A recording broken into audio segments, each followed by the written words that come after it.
qui était avec nous dans un atelier hier de robotique collaborative. Il me dit, mais dans le fond, moi pour le coup, là, j'ai instauré un Kobo chez nous.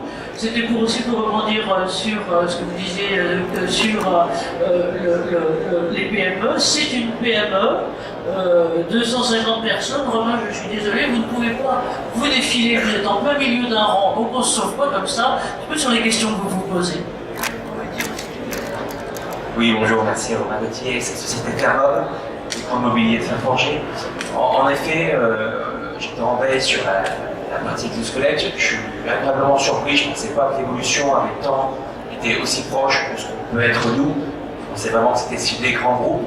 Ce que j'aperçois, c'est que moi je cherchais l'exosquelette, le déploiement de la puissance, de la force pour soulager les opérateurs. J'entends bien l'année médicale où on est plutôt dans une assistance. J'ai vraiment très bien, je pense, perçu le message que vous avez passé, merci. Et c'est vrai que mon approche, suite à l'échange que vous avez pu avoir avec nous, je pense que je transposais un petit peu différemment. J'ai pu, juste avant de venir ici, passer sur les stands, vous étiez plusieurs à être représentés, où le message passe bien. Et voilà.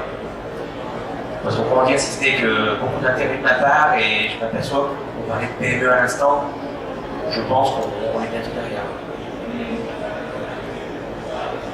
Regarde à vous, merci, merci Romain. Oui.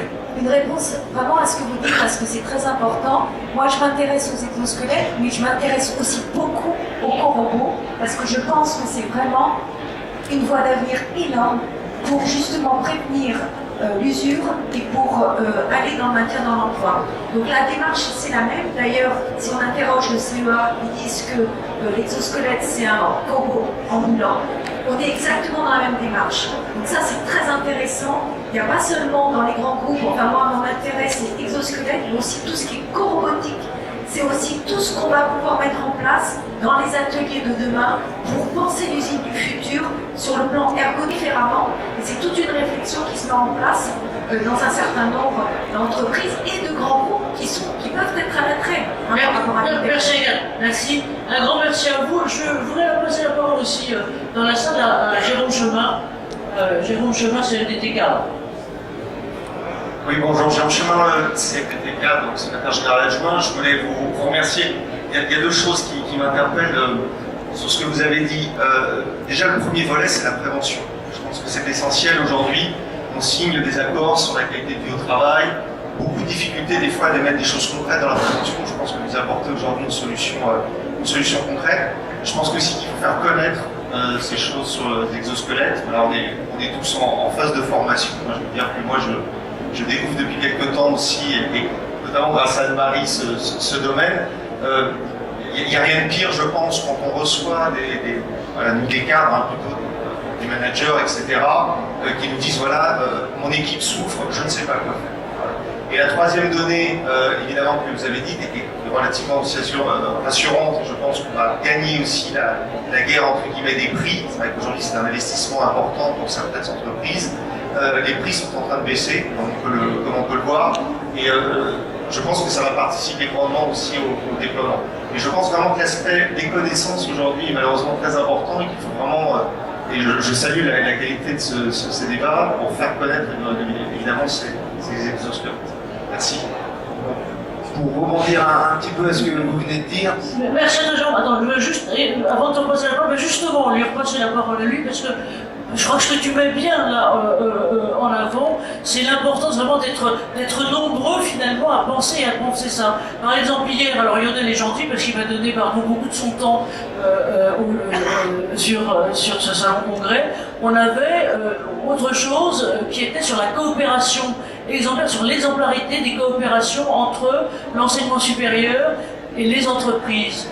Alors on avait divers exemples, il y avait les grands, j'allais dire celui de Stanford University, celui de l'EM Lyon Business, mais il y avait, et là merci par exemple, je lui ai donné la parole là-dessus, mais il y avait un exemple donc, vraiment de mouvement marchand, d'un master de génie biomécanique et donc d'un étudiant que tu as eu finalement en stage globalement pendant 6 mois, qu'il a eu d'ailleurs avant comme professeur, et qui a monté sa start-up. J'en parle parce qu'il était la semaine dernière à Vivatech et qu'il a fait un tabac. Ils ont fait tous les deux un tabac en créant j'ai encore une fois création conjointe, la création conjointe avec ce garçon qui était étudiant. Il est vraiment sorti du chaudron à 23 ans, comme ça, pour créer ce truc-là. Donc tu voulais parler, pardon, d'abord.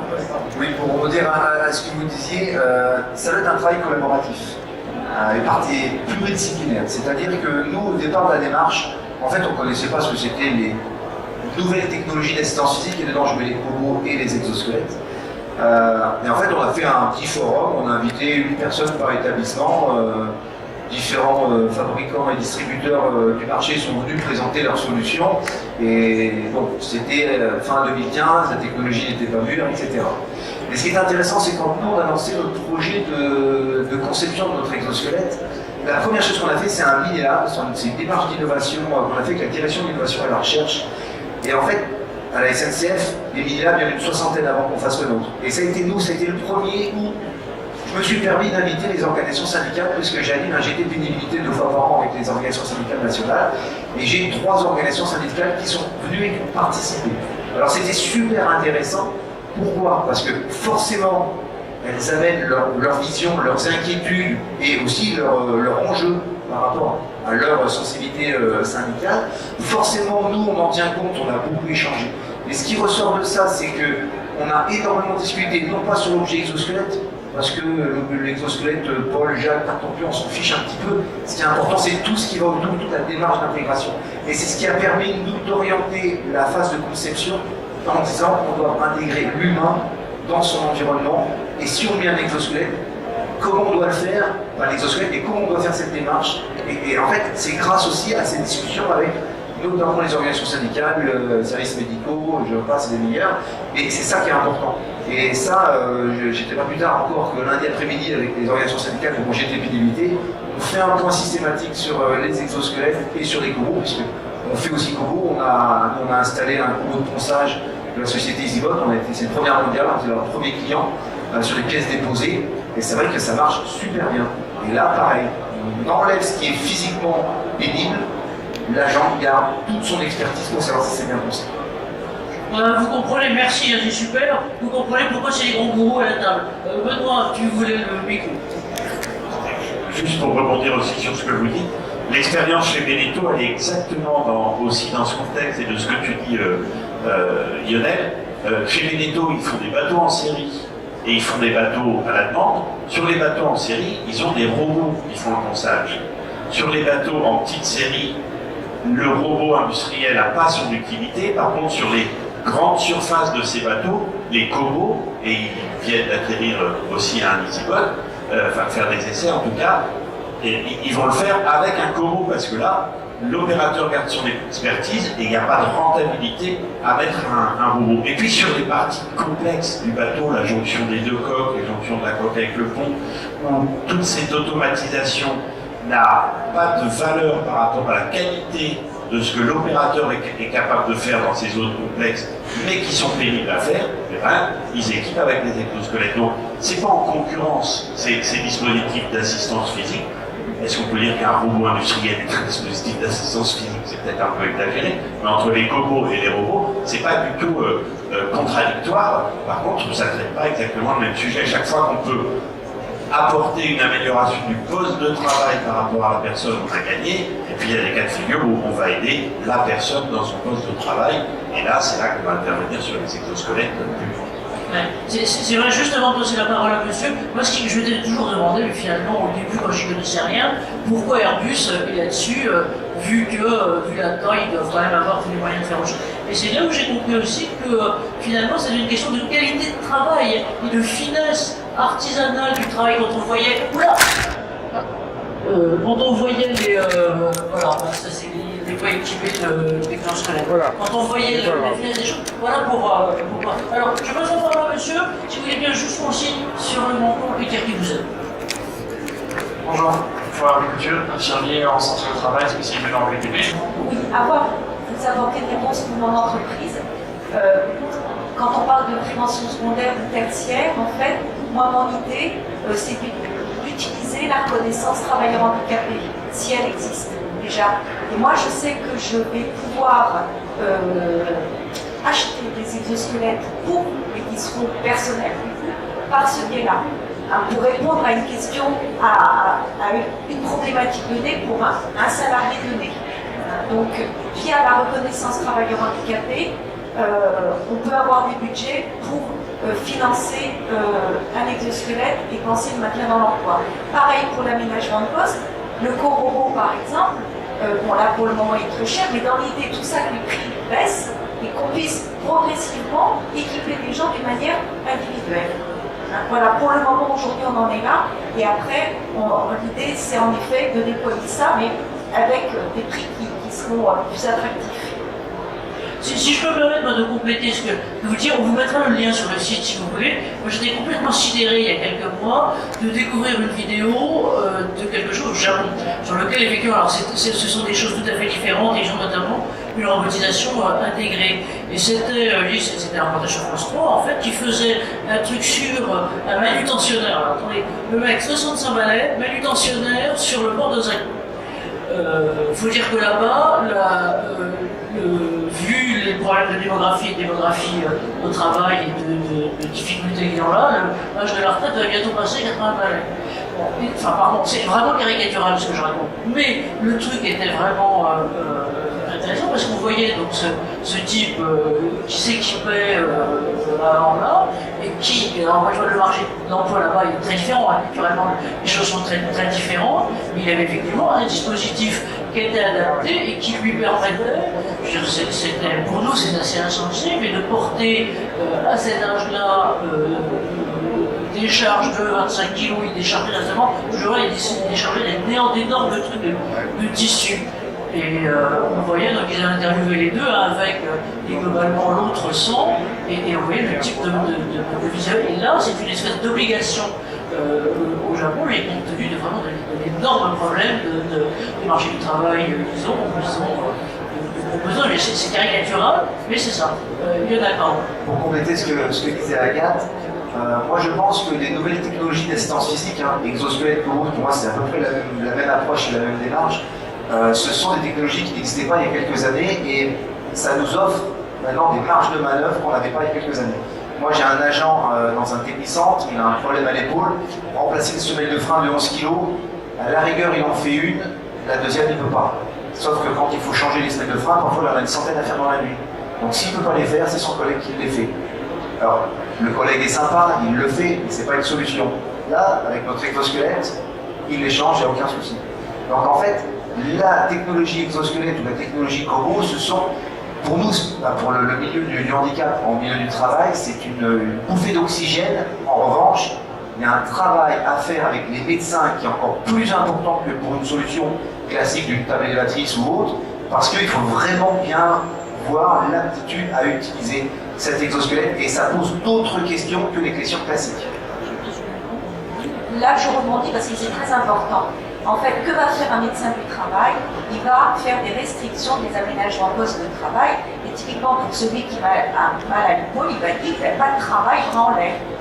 Et donc, on va l'extraire de son poste de travail parce qu'on ne va pas prendre le risque qu'il déclare un accident de travail, voire une maladie professionnelle, en le maintenant dans son poste.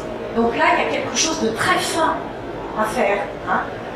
Est-ce qu'on teste l'exosquelette quitte à prendre ce risque ou est-ce qu'on prévient et on l'extrait sachant que, moi j'en ai plein, si on fait un aménagement, c'est pour travailler souvent en bureau, ils pètent les plombs dans les bureaux. Vous voyez, c'est pour ça qu'il faut connaître.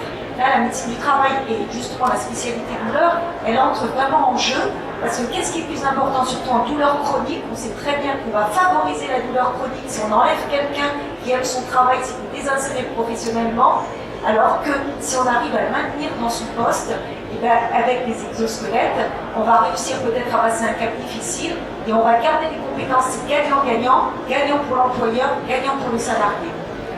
Merci, je crois. Nous voyons bien.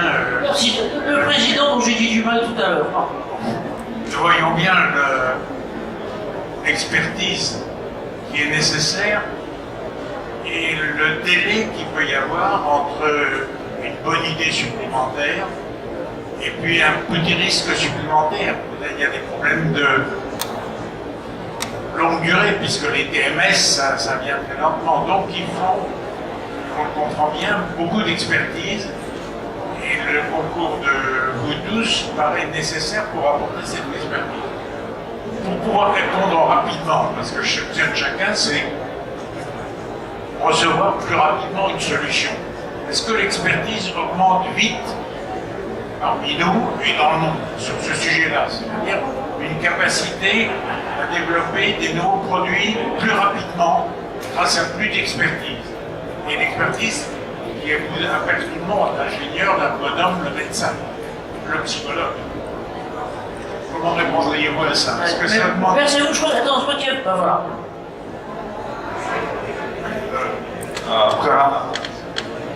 Après, l'expertise, oui, on a évolué énormément en faisant des erreurs aussi, on apprend comme ça, en travaillant avec des gens qui connaissent les produits, qui ont déjà de l'expérience.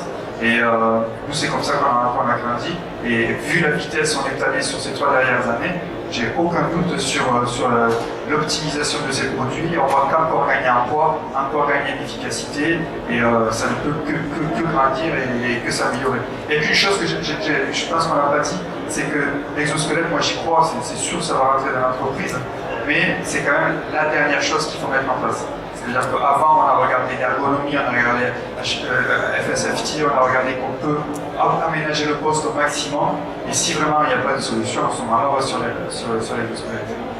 Benoît, pardon, oui, parce que je vous ai retiré le micro tout à l'heure. Juste par rapport à la question qui est posée, ce qui est évident, c'est que l'expérience, et non pas l'expertise, l'expérience remontée par les utilisateurs nous fait travailler plus vite sur l'évolution de nos produits. On le voit, on l'a vu évidemment chez RB3D, on le voit chez tous les fabricants. Maintenant, quant à dire qu'on va développer plus vite des nouveaux exosquelettes, ça, je ne me prononcerai pas là-dessus pour des nouveaux modèles, du port de charge, d'autres activités. Par contre, le retour d'expérience de vos utilisations dans votre contexte nous fait aller véritablement beaucoup plus vite. Et sur la dernière année, c'était effectivement, Anne-Marie qui le précisait, mais ça a été une évolution sur les produits, soit les produits que vous avez développés vous en interne, soit les produits qu'on a pu développer dans les entreprises. Entre Bordeaux et aujourd'hui, nous, on n'est que sur des nouveaux modèles, quoi. Que sur des évolutions. On gagne 1 kilo par-ci, on a des nouveaux produits qui sont vraiment améliorés. Enfin, c'est phénoménal. Juste si je peux me permettre, voilà, Lionel, avant, juste pour qu'on équilibre un peu les temps de parole, pardonnez-moi. Donc vas-y, Lionel. Juste 30 secondes, pour dire effectivement, ça s'accélère. Aux États-Unis, ils sont férus de cette nouvelle technologie, il y a plein de salons, plein de symposiums, il y a des choses qui sortent.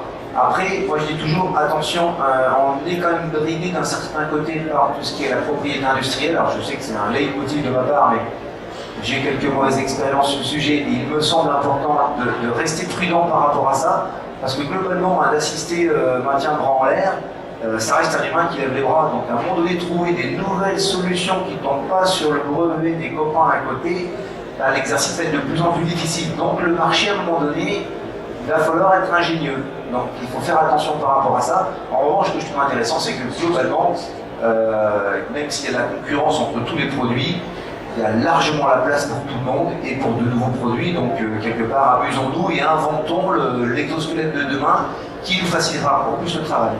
C'est vrai qu'il y a une énorme créativité qui est en train de se mettre en place globalement de ce côté-là. Alors, là, le temps évolue et j'aimerais bien peut-être que chacun, alors ça va être 40 secondes hein, globalement, etc. Alors moi j'ai une question encore là. Question non, alors ben voilà. Si vous voulez bien, vous. Merci beaucoup. Non, je vais faire un peu aussi l'allemand maintenant, parce que j'aime bien le commentaire sur les brevets. C'est un peu comme jouer au Tetris parfois, de trouver un peu le dialogue, là, l'espace, l'écart pour être en effet sans innovation, c'est important. L'espace est grand pour tout le monde, et c'est important aussi que les fournisseurs se rassemblent et développent le marché ensemble. Et pour tous les utilisateurs, pour nos clients, je pense que c'est important de garder aussi un œil sur les normes. Les normes sont importantes, ils sont en train d'évoluer. Il y en a aussi des normes en Europe sur les machines par exemple, les normes qui se développent avec le groupe AFNOR, avec le groupe ASTM aux États-Unis. Gardez un œil sur ça parce que c'est important et ça vous mène un peu vers les bonnes solutions. Merci. Merci à vous et effectivement merci de rappeler ce point. Alors elle n'est pas là, alors c'est amusant parce que dans son jeune temps et le mien je l'ai formée quand elle était à l'AFNOR, mais Sylvie Arbouy donc, qui coordonne, fait un travail je vais te dire assez fantastique. Et ce que vous parliez tout à l'heure en montant une culture sécurité, une culture d'exosquelette, c'est très exactement ce que vous êtes tous en train de faire. Alors encore une fois un mot chacun, Agathe. Alors, pour la pratique, moi je vous conseille justement de vous concentrer sur 2 ou 3 modèles d'exosquelettes et pas de vous éparpiller parce qu'on perd du temps à mon avis. Ce qui est beaucoup plus intéressant, c'est de co-développer, encore une fois, avec une entreprise d'exosquelettes. Voilà. Bernard, de votre côté? Je voulais juste ajouter qu'il ne faudrait surtout pas perdre de vue le fait de ne pas laisser l'utilisateur tout seul. C'est-à-dire qu'il est primordial de le suivre. C'est discuter avec lui, parce qu'il y a comme ça qu'on évoluera. Merci. On va changer. Antoine. Alors moi je voudrais juste revenir sur une question qu'on vous a posée hier. C'était une personne qui est venue nous voir en disant j'aimerais bien un exosquelette pour tout le corps, qui soit pas cher, facile à enfiler, léger et au bout. Iron Man en fait. Et on parlait tout à l'heure de l'importance de la collaboration. En fait on se rend compte que ça n'arrivera jamais. Parce que l'exosquelette aura un problème et que nous généralement quand on a un problème qui n'est pas sur le dos, sur le stand, on va dire allez voir ceux-là, ils font des bonnes solutions et l'importance du maillage de cet écosystème est vraiment capital. Merci à vous Lionel. Et puis, que ce soit pour le co-développement d'un exosquelette ou l'intégration, enfin l'exosquelette existant, très important d'avoir des personnes compétentes pour vraiment faire un travail de qualité et il faut avoir une approche pour moi liée aux facteurs organisationnels et humains de façon à pouvoir avoir une intégration réussie derrière. Non, pardon. Bon, juste sur un plan business, on voit le marché se structurer, c'est-à-dire qu'on voit d'un côté le médical, des exosquelettes de réhabilitation, on voit des exosquelettes médicaux un peu plus grand public, on voit l'industrie, bras en l'air, les lombaires, autorisés ou pas, on voit l'actif du passif. Et on se rend compte, en tout cas du médical à l'industrie, que les frontières deviennent de plus en plus poreuses et que le marché est vraiment en phase de structuration. Voilà. Merci à vous Benoît. Non, le gourou est le mot de la fin. Exactement, donc je prends la parole avant. Je serai très court, je ne ferai que paraphraser mon ami Antoine Noël. On est tous réunis à l'opposé de cette pièce. Venez découvrir, si vous n'avez pas encore eu le temps de le faire, les différentes solutions qui sont là, si ça vous a donné, si ce forum vous a donné envie d'en savoir un peu plus. Donc comme dirait l'autre, ça c'est une autre version de Viens chez nous, il y a des caramels. Pardon. Voilà, je suis fâché contre vous, Anne-Marie, parce que je ne peux plus faire de conclusion, tout a été dit. Moi je dis une chose, c'est l'exosquelette Iron Man, Avatar, non. Anti-fatigue, oui. Et aujourd'hui au salon, franchement, allez voir, moi je suis un industriel, j'ai rien à vendre, allez voir, vous allez vraiment la vraie réalité de ce que c'est aujourd'hui. Merci à vous. Je vous demande qu'on les applaudisse tous parce que c'était super. Merci de tout ça. On est globalement dans les temps maintenant. Donc, les prochaines étapes, si vous venez aux autres Préventica, il y aura la suite. Et puis donc voilà, on est tous autour du petit renard, ça c'est notre logo. Et puis grâce à Jean Mouchal qui est ici, on aura bientôt sur le site, donc sur le site du Cercle, la conférence, et notamment pour ceux qui n'ont pas été ici, à qui vous pouvez l'indiquer. Un grand merci à vous tous. Oui, d'occasion.